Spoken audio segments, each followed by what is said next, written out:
survey para sa mga kandidatong senador sa 2025 midterm elections, inilabas na ng SWS. Naritong news scoop ni Angelo Bainio.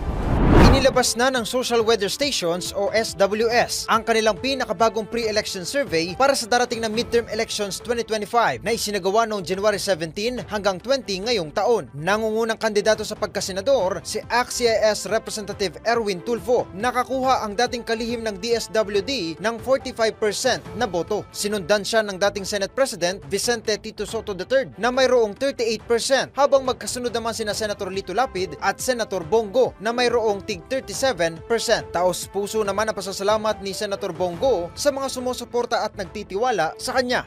Nagpapasalamat po ako sa patuloy na tiwala ninyo sa isang probinsyanong katulad ko at sa pagkakataon pong makapagserbisyo sa ating kapwa Pilipino.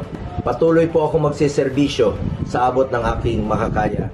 Dahil bisyo ko po ang magserbisyo sa ating mga kababayang Pilipino at naniniwala po ako na ang serbisyo sa tao, serbisyo po yan sa Diyos. Sipag at serbisyo po ang pwede kong ialay sa ating mga kababayang Pilipino. Umasa po kayo na dodoblehin ko po ang aking pagtatrabaho dahil yan naman po ang focus ko sa simula't sa pool, ang magserbisyo at magampanan ang ating mandato. Ako po ang inyong Senator Kuya Bongo. Bukas po ang aking opisina para sa inyong lahat. Salamatan po natin ang ating Panginoon sa buhay na binigay niya sa atin at maraming salamat po sa inyong tiwala. Hindi ko po sasayangin ang tiwalang binigay niyo sa akin. Mas lalo ko pa pong sisipagan ang aking pagsiservisyo.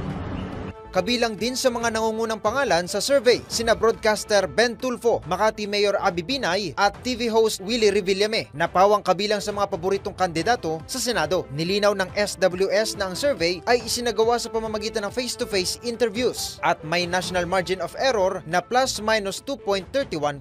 At yan ang aking news scoop. Angelo Bainio, nagbabalita ng tama, naglilingkod ng tama.